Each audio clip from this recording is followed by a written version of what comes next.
নমস্কার বন্ধুরা, মজাস্টার চ্যানেল থেকে বলছি, নিশ্চয়ই চিনতে পারছেন। সামনে মহাপূজা, সবাই আনন্দে মাতোয়ারা। আজকের ভিডিও সম্বন্ধে প্রথমে আমি বলে দিচ্ছি, সেটা হচ্ছে সবাই যেটা পছন্দ করেন, সেটা হচ্ছে মায়ের আরতি। আরতি দেখা সবারই প্রিয়।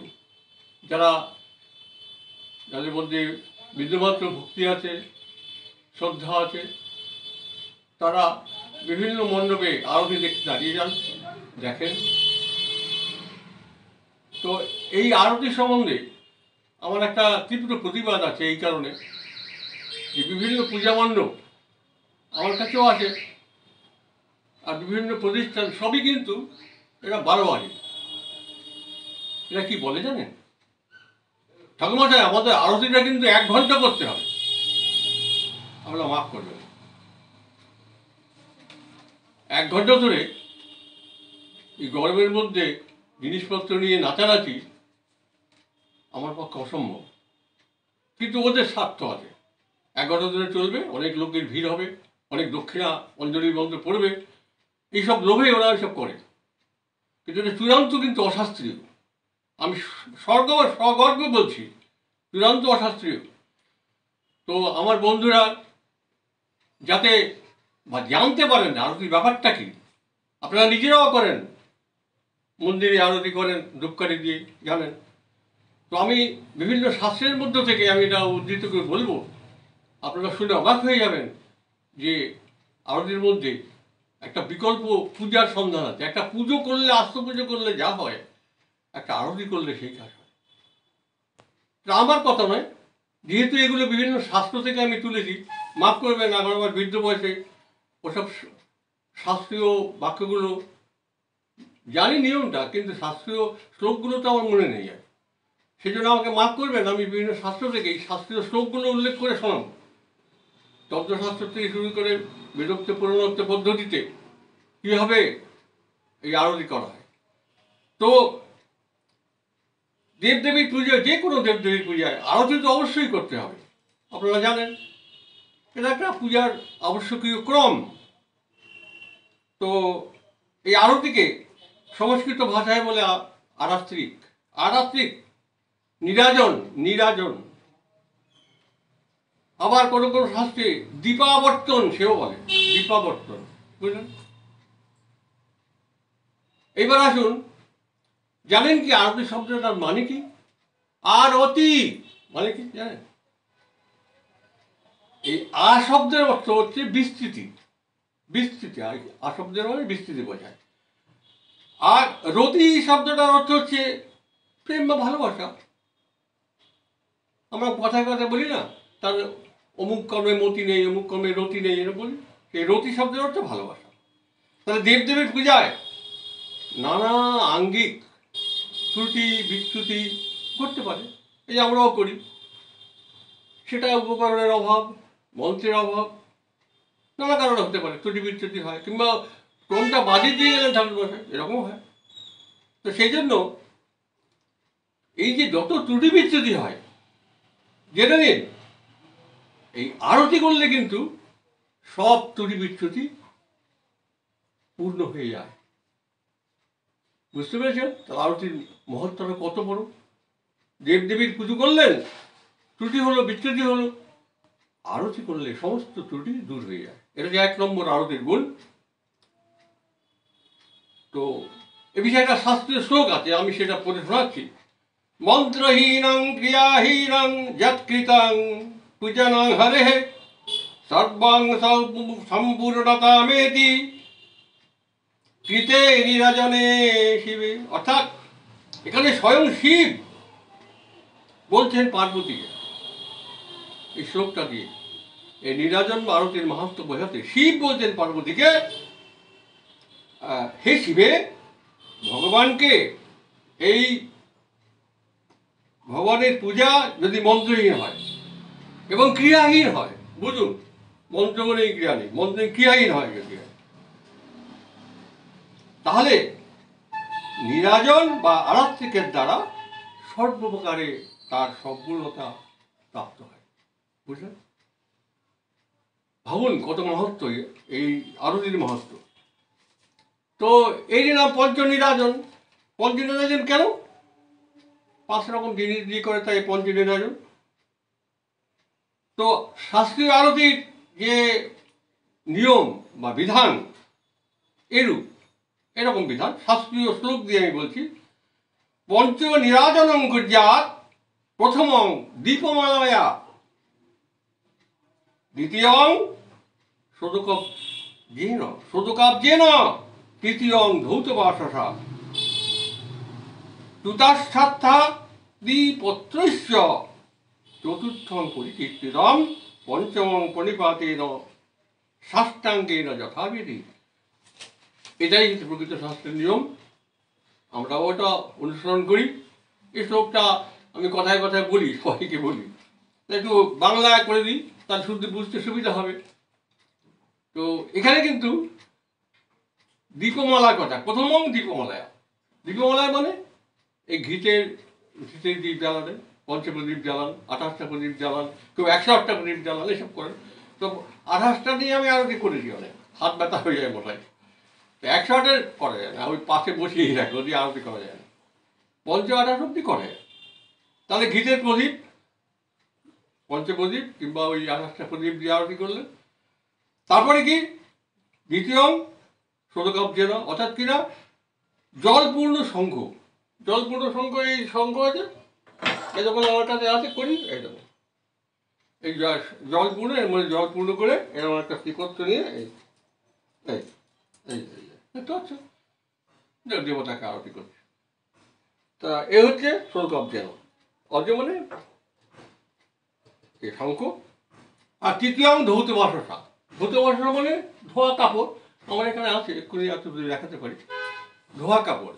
অনেক সময় ঠাকুরমশাই কি পুজোর শাড়ি টাড়ি নিয়ে খুব লাফাচ্ছে, দেখতে পাচ্ছি। দেবীকে দেওয়া হয়েছে, আবার এ বলে আমি যেটা দিয়েছি ঠাকুরমশাই সেটা দিয়ে আরতি করুন, পুজোর অবস্থা। ব্যাপারটা ধৌতবাসসা। আমার এখানে অনেক ধোয়া বা ওই কাপড় ঝুলছে, যে কোনো একটা পরিষ্কার ধোয়া কাপড় দিয়েই করলে হবে। প্রথমে দীপমালা, দ্বিতীয় জলপূর্ণ শঙ্খ, আর তৃতীয় ধোয়া কাপড়। আর কি চতুর্থ হচ্ছে এই পল্লব, অশ্বত্থ পল্লব বলে ভালো, আম পল্লব বলে ভালো, এই দিয়ে আরতি করতে হবে। আর পঞ্চমং সর্বশেষ হচ্ছে সাষ্টাঙ্গ প্রণাম। সাষ্টাঙ্গ প্রণাম নিশ্চয়ই আপনারা জানেন। তো দেবতার প্রণাম অনেকে পঞ্চাঙ্গ হাঁটু মুড়ে করেন, আমি দেখেছি। আর যারা বৈষ্ণব সম্প্রদায়ের লোক, ওরা সবসময় কিন্তু সাষ্টাঙ্গ প্রণাম করে। আমার এখানে আসে অনেক লোক, তারা লম্বা হয়ে বাড়িতে শুয়ে পড়ে সাষ্টাঙ্গ প্রণাম করে। সে আমাকেও করে, দেবতাকেও করে, তারা করে। এগুলো সাষ্টাঙ্গ প্রণাম। ঠিক আছে? তো এই হচ্ছে শাস্ত্রীয় 5টা জিনিস দিয়ে করা পঞ্চনীরাজন, এটা বলো। তা এছাড়াও যেটা আপনারা দেখেন, ভাবেন তাহলে বাকি সব কি? হ্যাঁ, বাকি সবের প্রথা আছে, প্রচলিত প্রথা আছে। সেটা কি? কর্পূর দ্বীপ, কর্পূরের আরতি করে, দেখতে পাচ্ছেন। তারপরে কি দর্পণ, আয়না দিয়ে আরতি করে, ধূপ দিয়ে। বেশ এখন তো খবরের কাগজ থেকে সারা জায়গায় দেখতে পাচ্ছেন ধুনুচি নিয়ে নাচছে, নাকের তালে তালে ধূপ, আসরের মধ্যে ধূপ দেওয়া হয়। ধুনো ছোকরা জ্বালালে হবে না, ধুনো দিতে হবে, ধূপ দিতে হবে, ধূপ দিয়ে আরতি করে। তারপরে সর্বশেষ চামচ দেখেছেন, বড় চামচ থাকে, চমড়ি গায়ের লেজটা, সেটার উপর দিয়ে বাঁধিয়ে দেয় ডান্ডা দিয়ে, সেটা দিয়ে চামচ দিয়ে আরতি করে। তো এগুলো প্রথা, এগুলো কিন্তু প্রথা আরতি করা দেবীকে খুশি। এই অবধি আপনারা জানেন, এই অবধি সবই দেখেন, অভ্যস্ত। এইবার বলি শুনুন, প্যান্ডেলে যাবেন, আপনি বাড়িতে যখন করেন তখন খেয়াল করবেন, দেবতাকে কোনো জিনিস নিবেদন করতে হলে আগে দ্রব্য শুদ্ধি করতে হয়। অর্থাৎ কিনা যেই দ্রব্য দিয়ে আপনি দেবতাকে দেবেন সেটাকে শোধন করতে হবে। আরতি করতে গেলেও ওই দ্রব্যটাকে শোধন করতে হবে। তারপরে কি দ্রব্যটার অর্চনা করতে হবে। এই দ্রব্য শোধন অর্চনা না করলে দেবতা সেই জিনিস গ্রহণ করে না। বুঝতে পেরেছেন? এ একটা মস্ত বড় ভুল। অধিকাংশ পুরোহিত আমি দেখেছি এই কাজটা করেন না। কোনো দেবদেবী কোনো মন্ত্র দ্রব্যটাকে শুদ্ধি না করে বা অর্চনা না করলে গ্রহণ করেন না। এটা 1 নম্বর পয়েন্ট। দ্বিতীয় পয়েন্ট, আসন আরতি করার সময় বাঁ পাটাকে আসনের মধ্যে রাখতে হয়, কিন্তু বাঁ পাটা আসনে রেখে ডান পাটা মাটিতে রাখতে হয়, ঠিক আছে। দ্বিতীয়, আর কি, ঘন্টাটা বাজাতে হবে। ঘন্টাটা তালে তালে, ঘন্টাটা সুন্দর ঘর ঘর এরকম নয়, সুন্দর ছন্দে ছন্দে তালে তালে ঢাক বাজানো হচ্ছে, তার তালে তালে তালে তালে ঢাক বাজানো করে তালে তালে ঘন্টা বাজাতে হবে। আর কি, তাতেও হবে না, যখন দ্রৌপদী আরতি করবেন তখন দেবতার যে মূল মন্ত্রটা আছে সেই মন্ত্রটা জপ করতে হবে, মুখে মুখে উচ্চারণ করুন জোরে জোরে। ঠিক আছে, যেমন আমি একটা দেবতার পুজো করছি, সেই দেবতার যে বীজ মন্ত্রটা আছে বা মূল মন্ত্রটা আছে সেটা উচ্চারণ করতে করতে করছি। অথবা আপনি একটা স্তোত্র পাঠও করতে পারেন, দেবতার সেই দেবদেবীর একটা স্তোত্র যদি মুখস্থ থাকে সেটা পাঠ করতে করতে আরতি করবেন। এটা দ্বিতীয় পয়েন্ট। তৃতীয় পয়েন্ট, প্রতিটি দেবতা, এবার কিন্তু শুনুন, প্রতিটি দ্রব্য অর্চনা করলেন, শুদ্ধ করলেন, অর্চনা করলেন, দেবতাকে নিবেদন করলেন, তারপর দেবতার পদদেশে মানে পায়ের দিকে। ছোট্ট মূর্তি হলে খুব অসুবিধা হয়ে যায়, কারণ দাঁড়িয়ে দাঁড়িয়ে করতে হয়। বড় মূর্তি হলে পদতলে পায়ের কাছে। তো দেবতার যে পায়ের কাছে 4 বার আপনি প্রথমে সোজা এরকম ধরে উপর থেকে মাটিতে নামিয়ে দিলেন, প্রদীপটা বা জিনিসটা নামিয়ে দিলেন, এর পায়ের কাছে এসে 4 বার আরতি করবেন, লেফট সাইড 4 বার গুনে গুনে। আবার মাঝখানে এসে থামবেন, দিয়ে আবার উপরে তুলে দেবেন, নাভিতে তুলবেন, নাভিতে তুলে 2 বার, নাভির কাছে 2 বার ঘোরাবেন ওই জিনিসটা। তারপরে আবার মাঝখান দিয়ে উপরে উঠাবেন, মাথার কাছে 3 বার, মস্তকে 3 বার, চক্ষু যেখানে চক্ষু বরাবর 3 বার ঘোরালেন। এইবার মাঝখানে দাঁড়ান, এবার ডান দিক থেকে 4-এর মতো করে, 4 যেরকম বাংলা লেখা এরকম করে 4, পুরো জিনিসটা কভার করে দেবতা পুরো দেহটা কভার করে 4-এর মতো করে 7 বার ঘোরাতে হবে, 7 বার।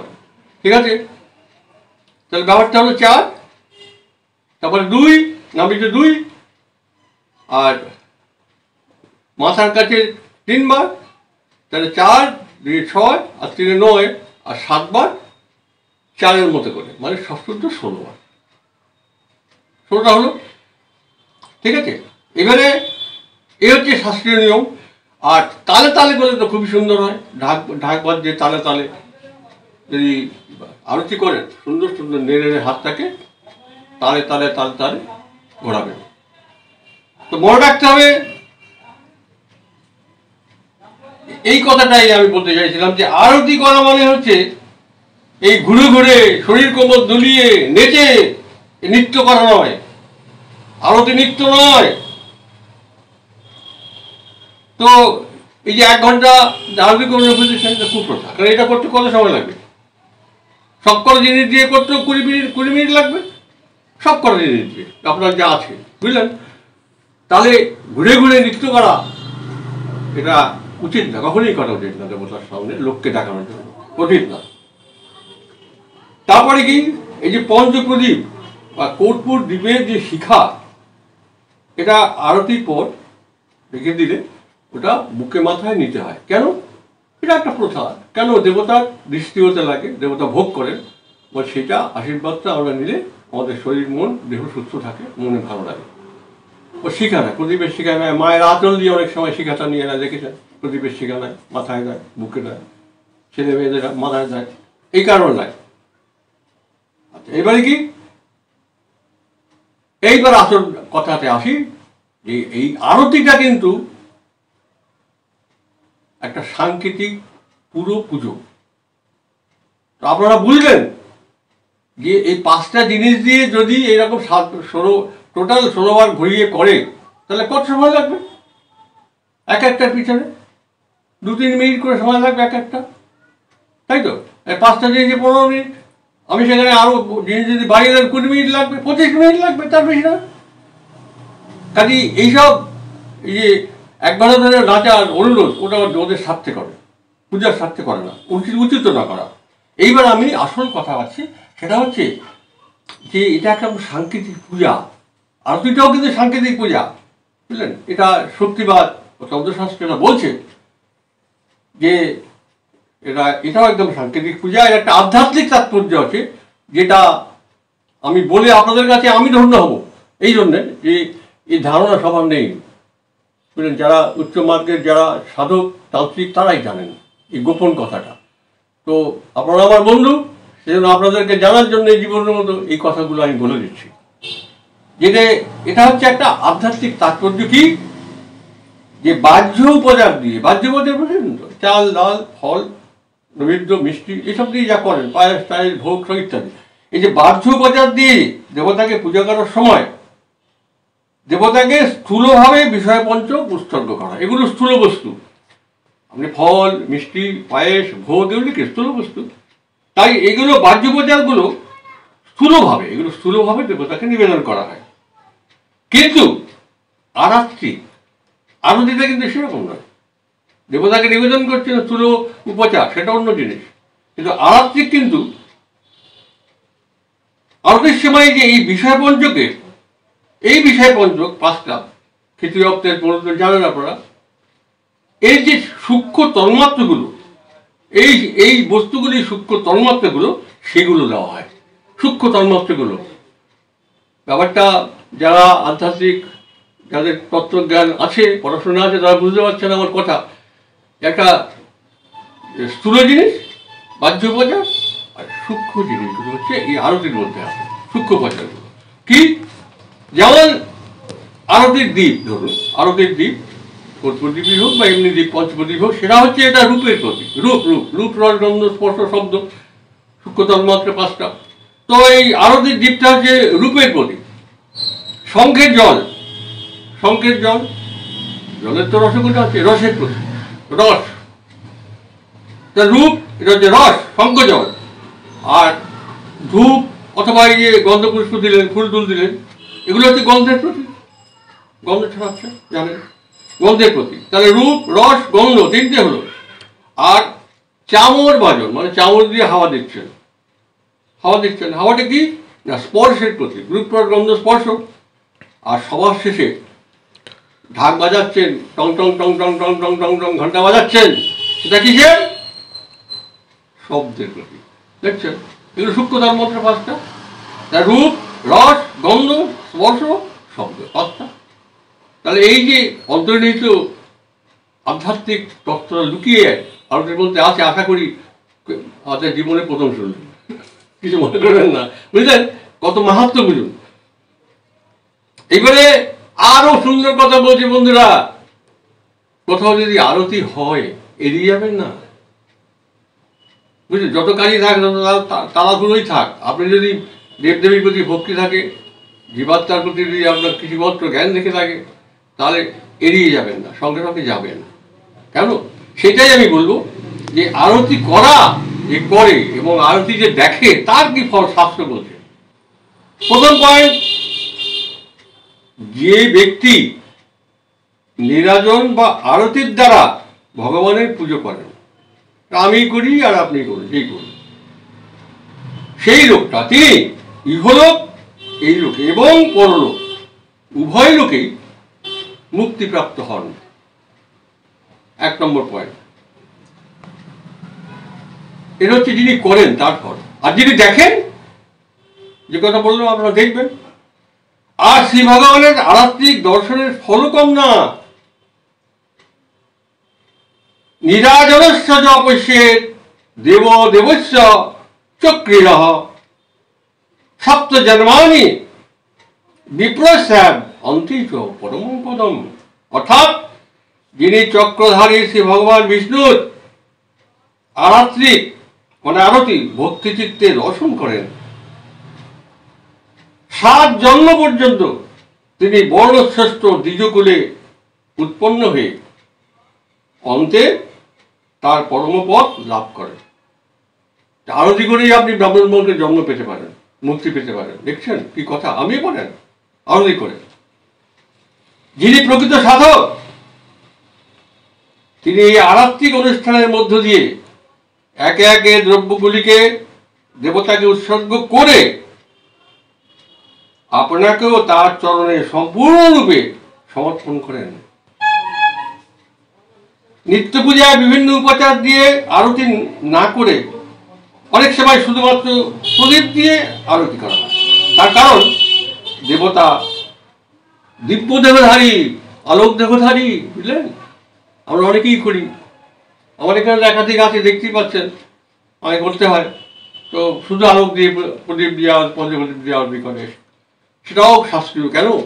যে দেবতারা দিব্য দেহধারী, আলোক দেহধারী, তারা জ্যোতির্ময়। আর আপনি ভালো করেই জানেন, আমার ভক্তরা ভালো করেই জানেন যে আমাদের পরমাত্মা সেও জ্যোতিস্বরূপ। বুঝতে পেরেছেন কত গভীর অন্তর্নিহিত তাৎপর্য? জ্যোতির্ময় জ্যোতিস্বরূপ যিনি, তাকে জ্যোতি দিয়ে আরতি করছি, বুঝলেন? কত সুন্দর, শুনলেও ভালো লাগে। বন্ধুরা, অনেক সময় চলে যাচ্ছে, আশা করি আপনারা ভিডিওটা প্রথম থেকে শেষ অবধি দেখবেন। আপনাদের ভালোর জন্য দেখবেন, মঙ্গলের জন্য দেখবেন।